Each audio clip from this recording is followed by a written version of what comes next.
La matinale de Radio Classique avec David Abiker. 7h13, l'heure des voix de l'économie. Stéphane, votre invité, le président de Défense Angels. Bonjour Guy Gourevitch. Bonjour. Bienvenue sur Radio Classique. Le réarmement de l'Europe à marche forcée. Les députés allemands vont voter aujourd'hui une augmentation des dépenses militaires, 1500 milliards d'euros sur 10 ans. Mais nous ne sommes pas sûrs que les groupes français d'armement en profitent réellement. Pour quelles raisons ? Je pense qu'ils en profiteront.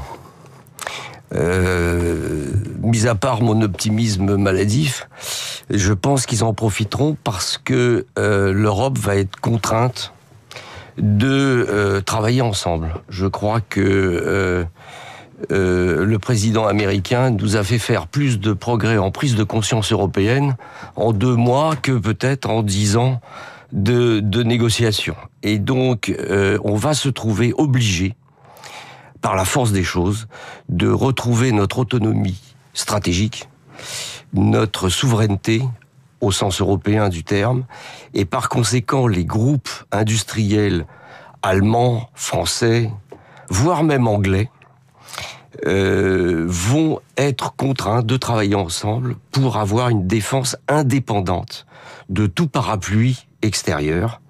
Et évidemment, ça se fera pas en 1 mois, ni en 2, mais ça se fera. Forcément. On a pour habitude de dire que l'Europe se construit dans les situations de crise.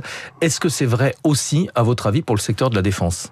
Alors, tout à fait. Tout à fait. Rien ne vaut une crise, malheureusement, pour prendre conscience du fait que la situation actuelle, je dirais, le confort du parapluie américain ne peut plus continuer. Ne peut plus continuer parce que on a bien vu que le processus d'une élection américaine où on voit arriver telle ou telle personne qui a une politique tout à fait particulière est un processus sur lequel nous n'avons aucun contrôle.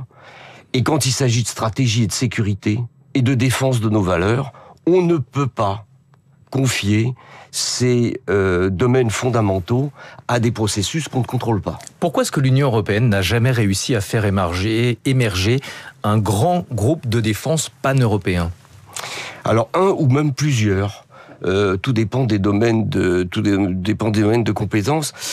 Pour une raison assez curieuse, qui fait que finalement, pour des raisons de négociation, on répartit sur un même projet, que ça soit dans l'aérien, le terrestre, le naval, on répartit, on saucissonne, passez-moi l'expression, des projets entre différents pays. Pourtant, résultat, ça a très bien marché pour Airbus. Pourquoi est-ce que ça ne fonctionnerait pas pour la défense ? Alors, ça a fonctionné sur Airbus. D'abord, ça s'est pas passé en une journée. Hein, on a mis le temps.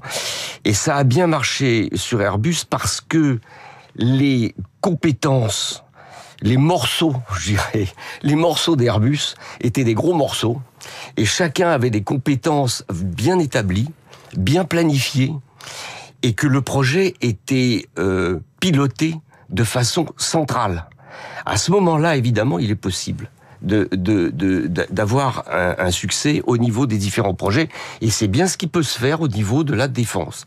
Il y a une autre façon de faire également, à laquelle aujourd'hui la Direction Générale de l'Armement est en train de penser et de proposer, et que on décide au niveau européen quel est le pays qui est champion dans un domaine, particulièrement compétent dans un domaine, et dans ce domaine-là, ce pays ou ce groupe industriel pourrait prendre la main pour construire pour le compte de l'ensemble des pays. Mais avec une stratégie comme celle-ci, nos voisins européens ont peur que la France prenne l'ascendant. La France est numéro 2 mondial en termes d'exportation d'armes. Ce que disent nos voisins européens, c'est que les industriels français de l'armement abordent toujours les négociations avec beaucoup d'arrogance. Alors ça, permettez-moi ici d'être un petit peu énervé sur le terme arrogance. C'est pourtant ce que disent les Allemands. Oui, c'est ce que disent les Allemands, c'est ce que disent beaucoup de pays. Quand l'Allemagne a une industrie automobile très forte, Bon, c'est un peu moins vrai aujourd'hui, mais quand même très forte. On dit les Allemands sont excellents en matière d'industrie automobile. Quand les Français sont bons en défense, on dit les Français sont arrogants. Non, ils sont bons. Il y a des domaines où on est moins bon, il y a des domaines où on est franchement mauvais, il y a des domaines où on est excellent. Il faut assumer cette excellence. Nous sommes bons en matière de défense parce que, historiquement, on a une culture de défense, on a une culture de souveraineté et de sécurité qui est, je dirais, historique, qui date... certains disent que ça date du général de Gaulle, ce qui est pas faux. Donc ça date pas d'aujourd'hui. Eh bien, nous ne sommes pas arrogants, nous sommes simplement compétents. Est-ce que l'Europe a la capacité d'augmenter rapidement sa production d'armes? Et surtout, est-ce qu'on est capable de couvrir tout le spectre de nos besoins? On est capable de couvrir tout le spectre de nos besoins. Dernièrement, j'ai vu, par exemple, que on a trouvé, sous la force des choses, le moyen de se passer des satellites, des systèmes Starlink.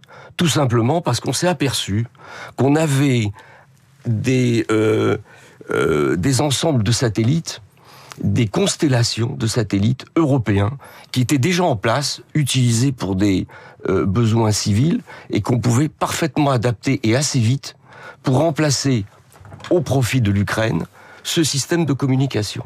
Et donc, vous voyez qu'on s'aperçoit, sous la force des choses, qu'on peut parfaitement mettre en place des systèmes, parfois rapidement, parfois il ne faut pas s'illusionner avec un certain délai, des moyens purement européens. Est-ce qu'il faut mettre les industriels civils à contribution pour le réarmement, et si oui, pourquoi faire? Je pense. Je pense parce que l'industrie civile a une compétence extrêmement forte en matière de production de masse et en matière de diminution des coûts unitaires, parce que justement il y a une production de masse. On prend l'industrie automobile, mais on prend des tas d'autres industries. Les civils ont des chaînes de production très opérationnelles, très optimisées, très robotisées, qui permettent de diminuer les coûts. Et pourquoi ne pas les utiliser au profit de la fabrication de masse d'armes ou d'armements ou d'équipements qu'on appelle des armes de saturation? Chez Defense Angel, vous aviez rédigé une note il y a 3 ans sur le financement de l'effort de guerre et notamment sur la possibilité de mobiliser l'épargne des Français. Cette note, elle est vraiment d'actualité aujourd'hui. Comment est-ce qu'on fait pour mobiliser l'épargne des Français? Alors c'est vrai, on n'est pas peu fiers, après tout, pourquoi ne pas le dire, d'avoir publié une note dès 2022 qu'on a envoyée au ministère des Armées sur la mobilisation de l'épargne des particuliers. Vous savez que elle doit être contrainte? Non, elle ne doit pas être contrainte. Non, surtout pas. Surtout pas. Elle doit absolument pas être contrainte. Ça doit être quelque chose de volontaire, mais qui doit être attractif. Non seulement sur les aspects purement citoyens, mais sur les aspects également de rentabilité. Le système d'un livret spécifique défense ou spécifique sécurité pourrait attirer, à mon avis, une épargne abondante, parce que vous savez que l'épargne française est extrêmement abondante. Merci beaucoup Guy Gourevitch. Je vous en prie. Rester Merci là. de m'avoir invité. Plus de temps. Merci à vous de vous être déplacé ce matin sur Radio Classique. David. Si tu veux la paix, prépare l'épargne. Stéphane, à demain pour la matinale de l'économie dès 6h. À suivre le bon usage du français avec Karine Dijoux, à laquelle vous pouvez adresser vos questions sur radioclassique.fr. Et juste après les coulisses de la politique, Marcelo Westfred nous parle du président qui s'est remis au centre du jeu, 7h21.